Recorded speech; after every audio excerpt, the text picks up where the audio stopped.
Mr. McLaughlin, sorry. Thank you. Followed by Bob Yamada from San Diego County Water Authority. Good morning, Madam Chair, board members. Thank you for the opportunity to comment on the desalination amendments. I'm happy to report to you today that the Carlsbad Desalination Project is now in commissioning. We are just a few short months away from being fully operational, and the San Diego region eagerly awaits the arrival of this new supply from the Pacific Ocean. Along with our partner, the San Diego County Water Authority, Poseidon has been actively engaged in the development of the desalination amendments for several years. I'd like to take a moment to recognize your staff for an outstanding job. Their willingness to listen and understand the complex issues has been instrumental in crafting the amendments that are before you. We thank you and your staff for listening to our concerns and for carefully balancing resolution of the many issues raised by the numerous stakeholders that have been involved in this process for all these years. Janine, if you could bring up the one slide I've got just to the next page. Thank you very much. We'd like to bring to your attention one issue presented by the May 1 change sheet that we feel is important enough to warrant the board's consideration today. As noted on the slide on the screen, the May 1 change sheet deleted 5 critically important feasibility criteria to be considered by the regional boards in assessing the feasibility of subsurface intakes.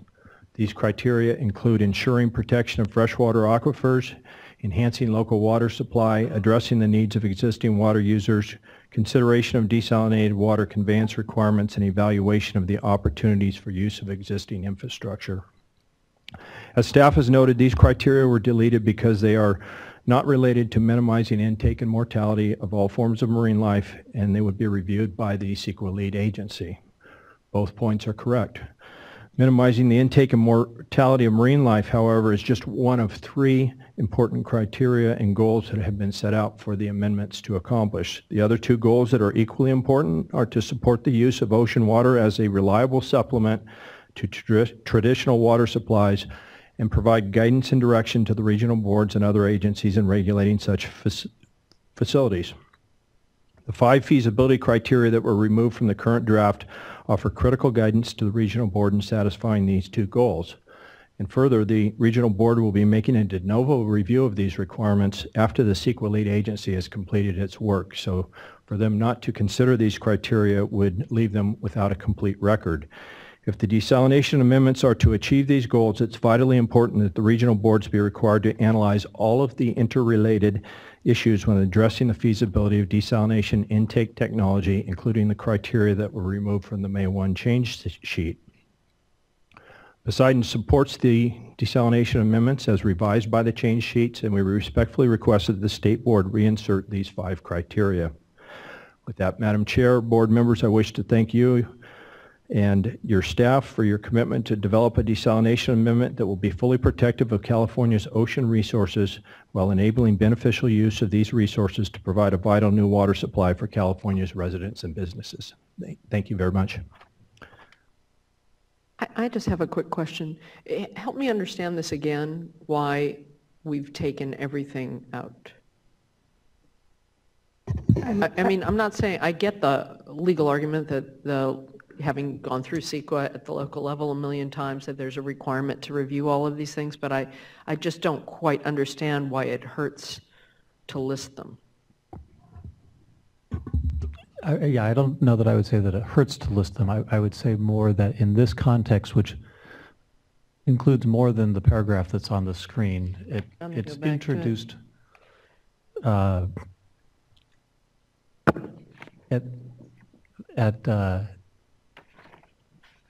one paragraph, excuse me, 2 paragraphs above under D1A, which is actually just the immediately preceding paragraph.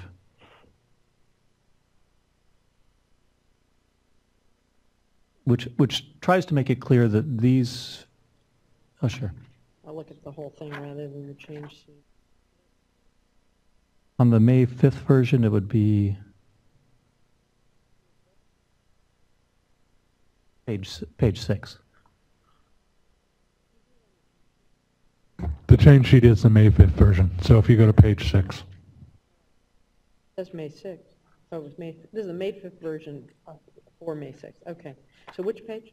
On page 6, it's a little hard to see the page numbers on the bottom right corner.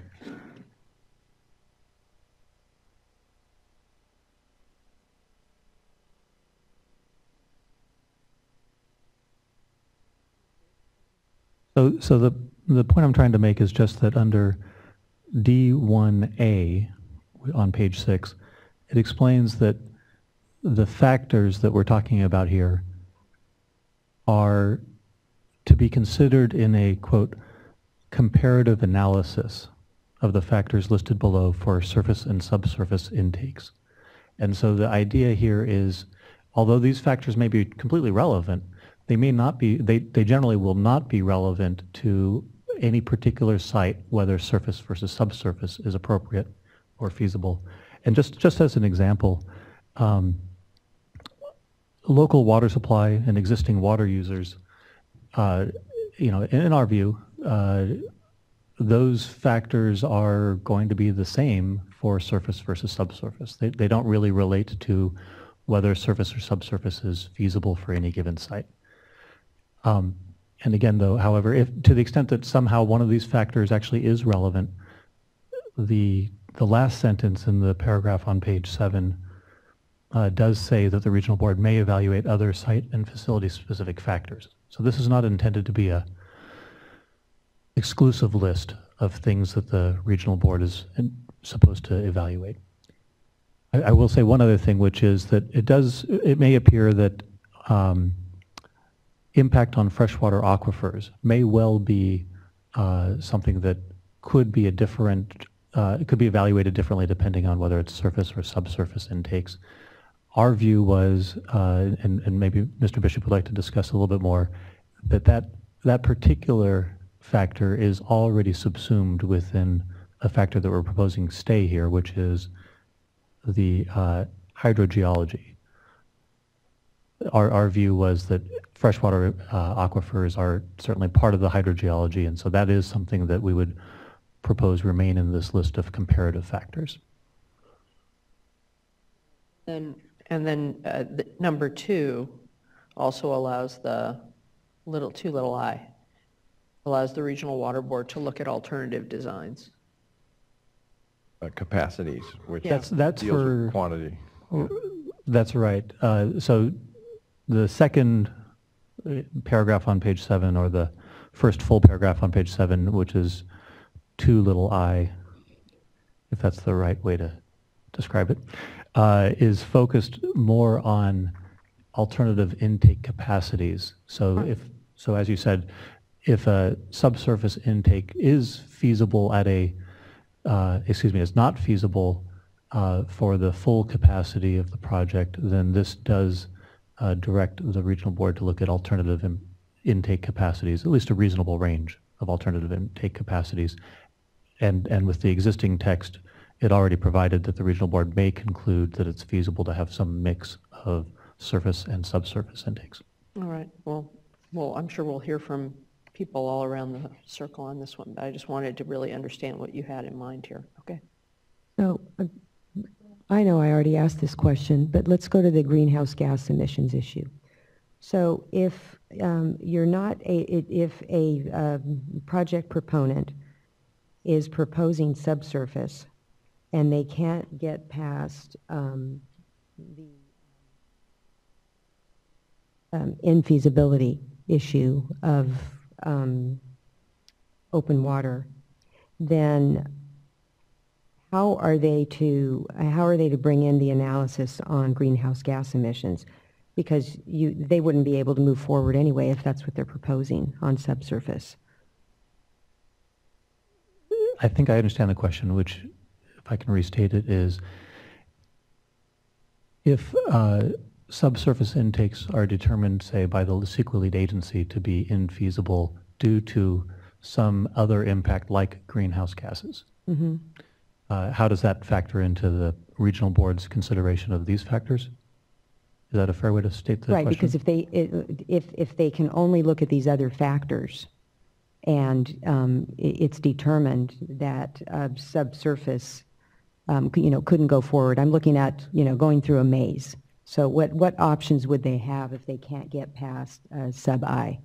I understand. Or little So our view is that the CEQA lead agency is going to be evaluating a range of alternative sites and alternative designs and technologies, and they will, and this is sort of classic CEQA, they will have to evaluate a number of alternatives, and they will reject some of those alternatives as either not meeting the project's objectives or not being feasible for whatever reason, not necessarily related to mortality of marine life, but it could be for aesthetics, it could be for energy consumption, greenhouse gases, whatever the reason is. They will then whittle down the alternatives that are then further analyzed in more depth. That occurs prior to the regional board's 13142.5b determination, and that's our expectation. And so I think in the situation where an alternative is rejected because of some other reason not related to mortality of marine life like greenhouse gases, then that alternative would already have been eliminated when it comes to the regional board for a 13142.5b determination. So it's on sequencing. All right, thanks. And just to be clear on in terms of sequencing, we are contemplating it, and I'm looking at Jonathan now, an MOU with the other agencies that are important to permitting a desalination facility, and sequencing may be a consideration in that MOU that we will work out among ourselves as to what would make sense so that people don't waste their time. Yeah, I think that's right. And I should have said, the amendment that's before you does actually direct the regional boards to consult with the CEQA lead agency, with all of the other agencies that are involved in these decisions about desalination facilities. So certainly the regional board, with or without an MOU, although I think that is our expectation, will have input into the CEQA lead agency's consideration of various alternatives as well. And just to reiterate that, is that therefore be it resolved in the resolution number 3, if you approve that, it directs the staff to explore a memorandum of understanding with the other state agencies. Plus, you're getting so good at MOUs, you want to exercise those muscles. All right, sorry. For those of you who don't meet with us, we use the questions as time to illuminate these things rather than waiting until the end. Mr. Yamada, followed by Robert Harding with Cal Desal and Metropolitan. Good morning, Madam Chair, board members. I represent the San Diego County Water Authority, and just as Mr. McLagan just talked about, we in San Diego are looking forward to the Carlsbad desalination project coming online later this year, providing our region with a substantial new drought-proof supply of fresh water. As we come to the end of this process, it has resulted in the development of some of the most, if not the most, thoughtful and protective desalination regulations in the entire world. I would like to echo earlier comments regarding the exceptional job your staff has done in conducting a very open and transparent process to develop this Ocean Plan Amendment. With regard to the discussion that you've been having about the deleted feasibility language, I wanted to offer a slightly different perspective. As you know, in addition to the Carlsbad project, the Water Authority is continuing to study the long-term feasibility of the potential for a desalination project on Camp Pendleton. As such, the future implementation of these amendments is of particular interest to us. One of the most important functions of the amendment will be to provide important guidance to future regional boards and other agencies about how the siting and design criteria for desalination projects are to be analyzed as part of this determination. So notwithstanding the staff's reasoning here, we think it's imperative that the amendment not lose that specific guidance that would require and prompt regional boards, and in the case of this comparative analysis, to look at the potential feasibility impacts at various desalination technologies will have on freshwater aquifers, on local water supply, existing water users, desalinated water conveyance and related existing infrastructure. One alternative may be to take that struck language that we've been talking about and move it down to the end of the paragraph where it talks about where it could be used as examples of facility-specific and site-specific factors. So with that, we support the inclusion of this language somewhere in the policy, and support the language that was put on the screen and during Mr. McLagan's presentation. In closing, I wanted to share with the board that the Water Authority supports the amendment with the revisions that were put forth in change sheets 1 and 2, and we of course request your consideration of the language proposed to be reinserted. And with that request, Madam Chair, I want to thank you, your fellow board members, and your staff for developing a reasonable ocean plan amendment that balances the need to protect California's ocean and marine resources with the pressing need to plan and develop new drought-resistant water supplies. Thank you. Thank you very much.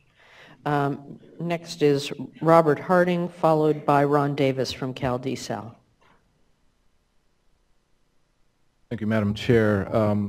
As noted, I'm representing Metropolitan and CalDSal today. Our goal 4 years ago when we got involved in this process was to maintain the viability of desal so that it could be part of our water supply portfolio in Southern California. And however difficult and narrow, I think that there is a path to desal now that allows us to develop it and protects the ocean environment. And we would thank and congratulate the staff on this process, which has been difficult, but has incorporated quite a bit of technical and expert panel study that has been both beneficial to us and the process. I was going to comment on the language, but I think Mr. Yamada and McLaughlin have done that. We would really encourage the importance of that language being included. As a water resource planner, to not think of impacts on aquifers, local supply, existing water users, and conveyance and infrastructure is not something that we would ever even consider doing. Those are the basis for how we plan water supply, and I think it's important to be included. I would also support the option on page 12 for the ability that would include the alternative mitigation. We support that also. I think it's important to continue the scientific basis you've established in this process, and then also we're very supportive of the MOU with the 5 agencies to look at desal. So thank you for your time, and I appreciate it. Thank you very much. Ron Davis from CalDSal, followed by Phil Lowry from Mesa Water District. Thank you, Chair Marcus, members of the board. I wanted to also take the opportunity to thank the board and the staff for a very thoughtful, serious effort over the past 4 years. On March of 2011, I asked the board if they would hold an open process for purposes of allowing all stakeholders and every opportunity to comment and participate. And as you saw in your staff's presentation, that marvelous chart that had drops on all the different public hearings and all the opportunities to participate. Clearly your staff and you as a board have done that, and I too wanted to extend our appreciation for your doing that. I'm going to save you a little time. I delegated all the work to all my members, so I'm going to incorporate my comment, some of my comments I'm incorporating by reference. I'd like to incorporate Mr. McLagan's comment. You've heard both from Mr. Yamada and Mr. Harding that we support the inclusion of that language. You're about to hear on a couple of issues from Mr. Nagel and from Pat Chen. I'd like to incorporate those comments as other members of CalDSal who have a couple of minor issues, not minor, but issues that they would like to share with you. But finally, I wanted to conclude with the idea of the MOU. We really like that idea, so we look forward to working with you on that. But again, I want to thank and extend our sincerest appreciation to the board and your staff for an opportunity to participate in a thorough, scientific, thoughtful process. Thank you. Thank you very much. Mr. Lowry, followed by Rich Nagel from West Basin Municipal Water District. Good morning, Madam Chair, members of the board. Mesa Water would like to thank the board for their commitment to ensuring a thorough process in the development of this policy. Like Ron and many of us, we spent the early days going through this policy and working with your staff. And we realized the criticality in developing a balance between protecting the environment, streamlining an efficient permitting process for desalination. So we do appreciate this transparent process.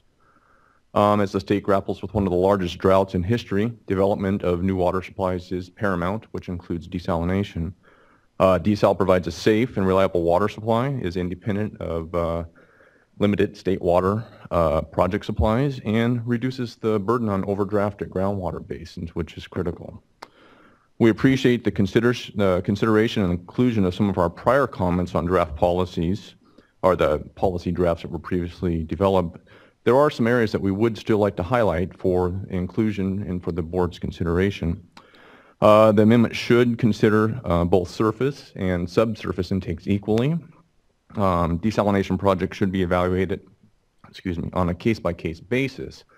And you've heard a lot of discussion here this morning about site specificity, hydrogeology conditions, location, water quality. And I think that's a key piece to this policy, is the site specificness of it.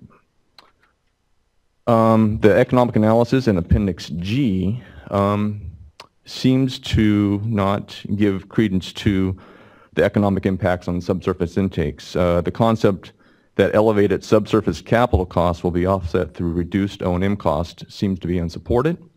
The economic analysis does not account for the increased regulatory and compliance requirements in implementing subsurface intakes versus surface intakes. Lastly, Mesa Water is supportive of a mitigation fee that's been discussed in the past, provided that there is a nexus to the potential impacts. It be calculated and applied one time to cover all marine organism mitigation requirements, and it is inclusive of all state permitting agencies. Lastly, just there again, I'd like to thank your staff, the board's time, and the commitment that we've all spent developing this policy. Thank you. Next, Mr. Nagel, followed by Patricia Chen, Special Counsel to the South Coast Water District and the South Orange County Wastewater Authority. Thank you, Madam Chair, members of the board. I have 4 brief comments. 2 of them are on the process, that journey that's brought us here today. One's on the proposed amendments, and then one is a comment on a suggestion going forward, which I've heard a few already, that I think is very helpful for all of us. First, Madam Chair Marcus, I recall when you took the reins over a few years back, you instituted a new methodology, or at least your leadership tool methodology of stakeholder-driven processes. And this is truly a success story by your implementation of that. I know the board members as well. And there's a testimony here because you've had 3 expert panel workshops, you've had 3 public workshops, you've had over 7 stakeholder meetings, 1 CEQA scoping meeting, and 2 public hearings. I would call that pretty well stakeholder driven. So thank you very much for your leadership there in the board. Staff has been quite incredible. I think Claire should get some extra points today. She has some nice style points there, I think. And I truly mean that they've... Just wish I could give her more money. That yeah, would well, we can can somehow work on that, huh? Work on that. But truly the staff has been very engaging. They really have lifted the weight here, and I just want to compliment John and his whole team. Vicky, Mariela, the whole entire team have been tremendous to work with, and that's really starts with the leadership of the board. I appreciate that, since they've said no to you on a lot of You things. have. So but that matters. We're going to get you to say good no. praise. We're going to get you to say no, but the different kind of no, K-N-O-W, one of these days. The second thing, what I want to mention is, you know this, you've heard this before, that this jurisdiction should be complemented. You know, there have been over 15,000 desalination plants in operation today, 15,000.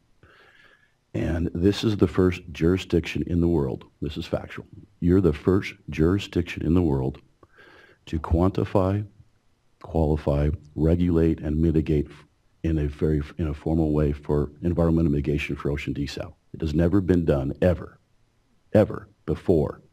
There has been ad hoc attempts, but impingement entrainment has not been quantified and in a pathway forward. So you're to be complimented there. It is truly first and it's groundbreaking. We've been pleased to be part of this process. It's been rigorous, but if you can think of those 15,000 plants that have come before us, they have not gone through this rigor. You should take some compliments in that. This is a very fair policy. We're not all pleased with all the things, but that's why it's probably a fair policy. My one comment I have on the proposed amendment is actually not an ask. It's not an alteration. We're not asking you to delete anything. We're actually asking you to keep the optional language in. Member Doduk, you had brought up the concept of the optional language. We actually think that's important. And for no other reason that we, as a member Diamo in August, you had made a mention at that public hearing. Where's the policy going to allow for new technologies to be vetted, to be brought forward in a time, because there will be some new burgeoning technologies. And that optional language at least gives a clearer pathway than guessing. And it doesn't mean it's an absolute, but I do think it's important. As you've been the first jurisdiction in the world to regulate for this, we're going to learn a lot more as others will follow behind. And I do think it's important to actually keep that language in. So I'd like your consideration. I do think, Member Doduk, that there is a way to manage the resource issue where it's not a heavy burden on the staff. There's many other processes that are expert panels and those sorts of things. There's ways to have assistance to manage those so it's the least burden on your staff. So we suggest you keep that in. And then my final comment is this next step forward after today, after your deliberations. I do strongly suggest and support your jurisdiction being one of the leads to put that MOU together with at least state lands, Coastal Commission, your jurisdiction, I think probably including DWR, maybe the Ocean Protection Council is the way to sort of form that up with CAT. But I do think having that more formal would be an ideal situation. And if you remember, that would fit nicely with the governor's action plan of streamlining so you'd get some extra brownie points. And that would be good for all of us because really at the end of the day, what we want is consistency. We want to know the framework of which we're regulated. Thanks so much for your time and congratulate yourselves. Thank you very much. Patricia Chen, followed by a suite of folks, but Sean Bothwell is the first from the California Coastkeeper Alliance. Ms. Chen? Good morning. My name is Patricia Chen, and I'm here on behalf of South Coast Water District and South Orange County Wastewater Authority. First of all, we would like to echo our appreciation for the comprehensive process that staff undertook. We asked to participate in the process and staff responded. They were open to our comments and worked very hard to find practical solutions. Furthermore, in our case, we had a specific issue concerning how our brine from our brackish groundwater treatment facility should be handled, and we're happy to report that after 3 years, our issue has finally been addressed through the amendments.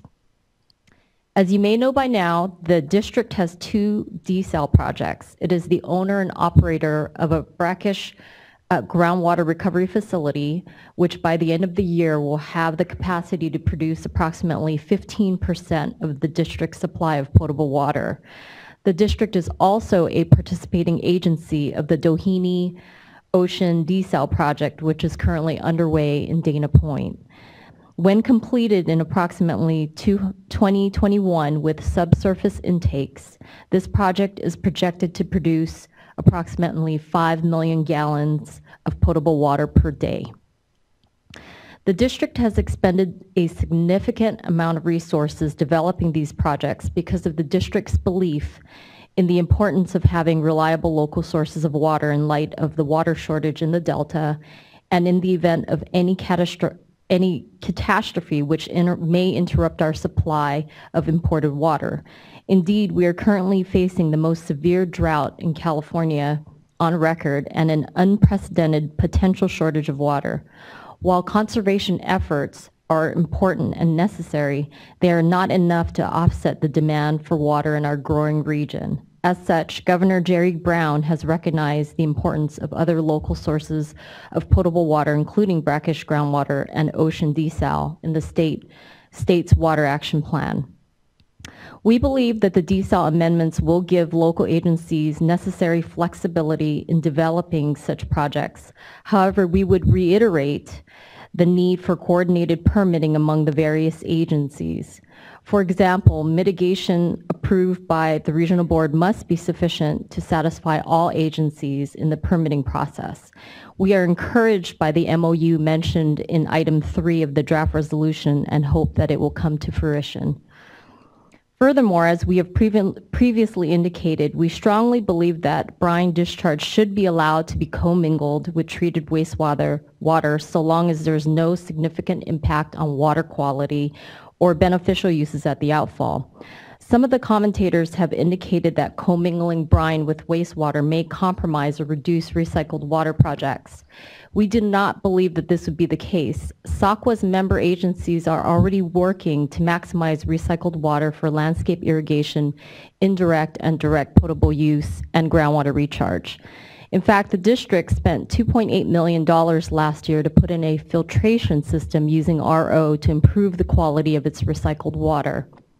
We believe that the determination of the best use of treated wastewater is one that should be decided by local agencies based on site-specific circumstances. As conservation efforts increase, there will be less available water available for recycling, and the wastewater may not be of suitable quality for recycling.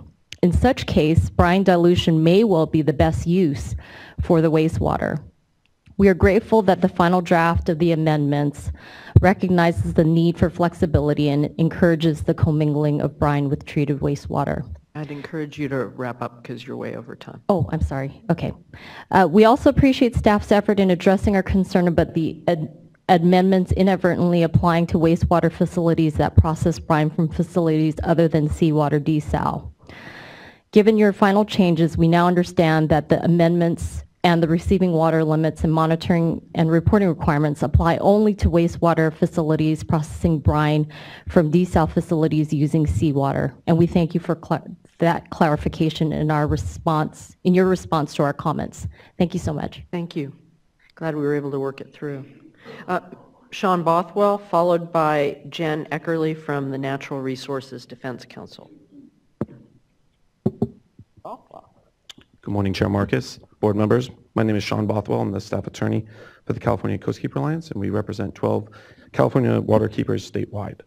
I wanted to start by thanking board members and staff for their time over the last few weeks to listen to our concerns and really try to incorporate those into the change sheet.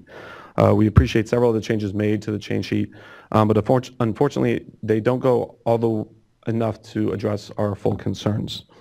As I will discuss in more detail, we still have 3 outstanding issues that we would like to see addressed today before the policy is adopted. But I do think from discussions with board members and staff that we're at the same place. We want the same outcome from the policy. And my hope is that the 3 outstanding issues can be resolved with clarifications rather than dramatic changes to the intent of the policy itself. The 3 outstanding issues that I will be addressing today include 1, a clarification that subsurface intakes are required unless project proponents can overcome a rebuttable presumption that subsurface are the best available technology feasible. 2, a clarification that alternative intake capacities need to be assessed in the best available design section of the policy. And 3, a clarification that regional water boards need to consider multiple potential sites that can accommodate subsurface intakes, rather than just one site proposed by the project proponent. Before I get into that, I wanted to just explain, where we are coming from and the importance of why we think these changes need to be made.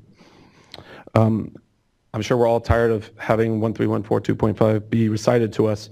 But Could never hear it enough in any given day. We're going to do it to karaoke too at some point. Yeah. But I wanted to focus on that last part, mortality of all forms of marine life. And we had asked in our comments that be clarified in the policy, and we thank State Board for providing that clarification in the staff report, as you see in that second paragraph. Unfortunately, that paragraph conflicts with itself because on one hand it says that all forms of marine life, regardless of size, need to be protected, but when you use screens, they won't be able to protect larger size fish. The quote here from the staff report is really illustrative of one of our biggest concerns, and that is The policy in our mind is illegal if subsurface intakes aren't truly infeasible. Do I understand what you're saying? That if we don't, if the feasibility analysis for subsurface intakes isn't looking at the true feasibility of subsurface and you immediately jump to screens, the fact that screens can't minimize all forms of marine life, in our opinion, makes it illegal. And so that step from the feasibility from subsurface to surface needs to be looking at actual true feasibility. And these are just I assume you'll expand on what you mean by true feasibility. I was going to just get to that, but what we've already been talking about today, there were some of the criteria factors that have been pulled out that, in my opinion, don't have anything to do with whether a subsurface intake can be built. It had more things to do with the project proponent's desirable outcomes, if the water conveyance was there or if existing users were available. But I'll hit on that again in a second. These are just two quotes that I pulled out of the staff report, acknowledging that screens really aren't that efficient at reducing all forms of marine life. You can see 2 California species here will have 0 minimization in marine life mortality. And the state board's expert panel concluded that screens will only reduce no more than 1% entrainment for the net species.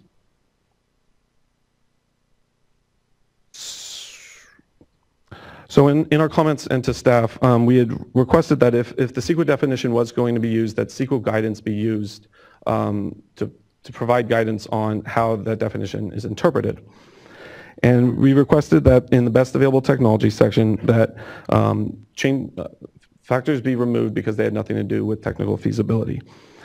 So change sheet 1 removes some of those, but there's 3 factors that remain that we still feel leaves a mixed message of whether this is a rebuttable presumption or if this is a comparative analysis of subsurface versus surface water intakes. So if you take the first 2, the habitats and species, I would argue that these 2 considerations need to be removed from this section, and because they're already in the site section. And, obviously we want to protect sensitive habitats and species, but it doesn't make sense to say that a subsurface intake is no longer feasible because of a sensitive species and then allow an open ocean intake at that same site, because you're evaluating just that technology element at that time. For energy demand, I appreciate staff's clarification that it's for the full range of the facility, but it doesn't get to, again, my ultimate concern, which is energy demand, again, doesn't have anything to do with whether a subsurface is feasible or not at that location. It puts up this comparative analysis, again, of whether subsurface or screens are the more desirable approach. And we don't think that's the way it should be framed. I'm sorry, could you go back? Let me ask the chair, would you mind if we spend some time on each of these points, or would you prefer Mr. Bothwell to finish his presentation and then for us to go back?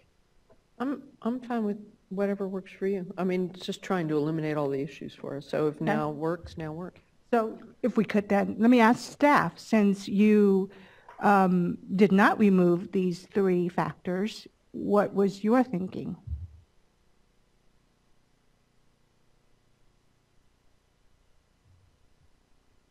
So we did spend, excuse me, quite a bit of time on each of these factors thinking, how is the regional board going to look at these things? And so there are additional guidance for factors to consider, but it's a comparative analysis, as Mr. Wiles mentioned earlier.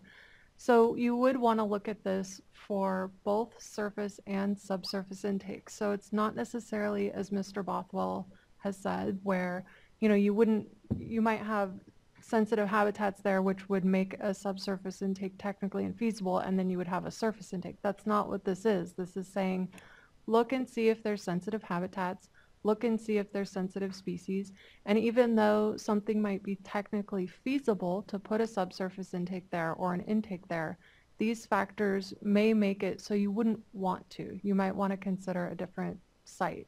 And so in terms of energy demand for the So as Mr. Bothwell said, why would these not be more accurately considered in the site analysis rather than the feasibility analysis? So it's in both. Why does it need to be in both?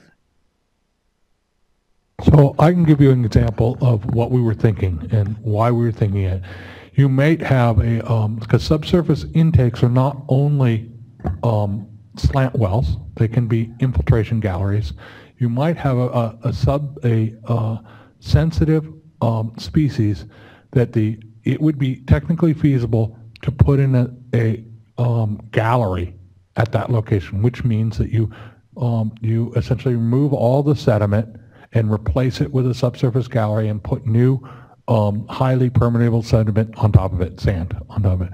That impact might be so significant to that sensitive species that it makes that use of a subsurface intake for that facility infeasible. Whereas having a surface intake at that facility where you wouldn't be disrupting that that sensitive habitat and species would be the more preferred alternative. That's what we were thinking of when we were talking about the comparative analysis between the two. So let me just see if I can get this right. And again, this may be obvious to some, but I feel like, again, people tend to, and I'm not saying this is wrong, rightly so, read everything in the most negative way possible, given whatever their concerns are. When I read this, I thought in here, it might not be feasible in a given place, but the regional board has the ability to look at other places nearby or other, a range of things. I mean, the whole issue, it seems to me, on feasibility, in addition to the obvious, is that you want to make sure that the regional board has enough ability to pierce, in some ways, somebody picking just the wrong spot, either for one, and then because it's infeasible going for open ocean intake, when in fact there may well be another spot or a different sizing that could work. So we believe that in the siting that is already part of it. This was really just for that instance where you're looking at the feasibility of surface intake versus subsurface intake at each siting criteria. So it's not a siting decision because that's already been accounted for in the siting section. But just what we didn't want was the inverse of what I just explained. Right. It's determined under that this is the best site for lots of reasons, and the amendment has a preference for subsurface intake, and they put it there because they feel constrained from dealing with looking at the impacts on sensitive species. So your issue is there can be sensitive species in the ocean and onshore. And in the sediment, in the open ocean and the sediment. I actually, to be really, but I don't think it makes that much of a difference. We have the ability to, for the regional board, wouldn't ever put it in if they were, shown that, and there's other factor section, so we could take it out. But we were trying to be sensitive to the idea that, protecting marine life is what we're all about here, and so it didn't make sense for us to delete preservation of sensitive habitats or preservation of sensitive species. And the intent, again, is to do a comparative analysis between subsurface and surface in the presence of sensitive habitats and species. So you're not going to, That's correct. to say, oops, there are sensitive species, therefore subsurface is not feasible and we're going to go with surface. Right. The issue is not to bump the presumption. That's correct. We'll look at language. Yeah, I think perhaps some language to clarify that might be helpful. We'll have to come back to a discussion because I know a number of people have mentioned a rebuttable presumption, whereas I think our staff feels they put a preference and presumption in, so there may just be dueling language that we end up looking at before the end of the day. And that's what I meant at the beginning was I think we're on the same page that's in there, but these type of factors, when we now start talking about a comparative analysis, makes me a little uneasy of whether there's Comparative a presumption analysis those words make you nervous. Well, and also just recognizing there's more than one subsurface intake technology Right. that would be part of this evaluation. Could be, within subsurface intake technology, there are alternatives. This is one of the issues we will come back to inevitably today. So, And I'm going to let you finish, and then we're going to take a break. Okay, I'll jump to the next one. This is the suggested language, and again, we can get back to this at the end, but what we are looking for today was the actual striking of the term comparative analysis because we feel like that doesn't imply that it's a rebuttable presumption at that point. The three factors that I discussed, the sensitive habitat, sensitive species, and then the energy demand. And then that last little section was just that our belief that the cost consideration should be a comparative analysis, and that should be the only factor that really should be being compared. And I apologize, I don't have it on the slide, but we would also like to see a clarification in the definition of what a subsurface intake is, to read that the use of subsurface intake shall be presumed to be the best technology measure feasible to minimize intake and mortality of marine life. We feel like that sets up, that makes it clear that it is a rebuttable presumption. Next, we'd like a clarification that alternative intake capacities need to be assessed in the best available design section of the policy. So I really appreciate staff's incorporation of alternative intake assessments in the technology section. However, that language presumes that the project proponent gets to self-select what that intake capacity is. In the policy itself, it defines design to include the size of the facility and the intake capacity, which we really appreciate. That was something we asked for in our very first comments. However, after that, the operating clauses of that section that direct the regional board to assess certain things, there's no mention of any assessment of alternative intake capacities. So here, that's all we're asking for is, we think the intent is there that intake capacities need to be considered, but there's no language directing regional board to actually do that. And then finally, we request a clarification that the Regional Water Board needs to consider multiple potential sites that can accommodate subsurface intakes, not just one site that a project proponent might self-select. And again, here I think there's still intent that multiple sites were to be analyzed. The term for each potential site is used throughout that section. However, again, in the operating clauses, there's no direction for regional boards to assess a certain amount of sites or even any additional sites. And so we'd just like to see that clarification made that there needs to be a minimum, we would like a minimum of 3 sites to be assessed that could possibly have subsurface intakes. It doesn't have to be, but the potential has to be there. But the real point here is the regional boards need to do more than just look at the site that's given to them by the project proponent. Right, CEQA would require that, actually. So maybe we could fashion the language to say the alternatives looked at in the CEQA document would be used here, something like that. That's one of the key, having litigated it, it's one of the key aspects of CEQA. Someone may tell me that it somehow doesn't apply here, but I would presume it does. But, okay. And with that, I'll conclude. If you have any questions, I'm happy to answer them. I actually have one question. Do you have any thoughts on the alternative mitigation optional language that staff had put up, or the suggestion that Mr. Bishop offered in lieu of language in the amendments? Yeah, I think I would agree with Jonathan's position. And we had concerns about resource constraints.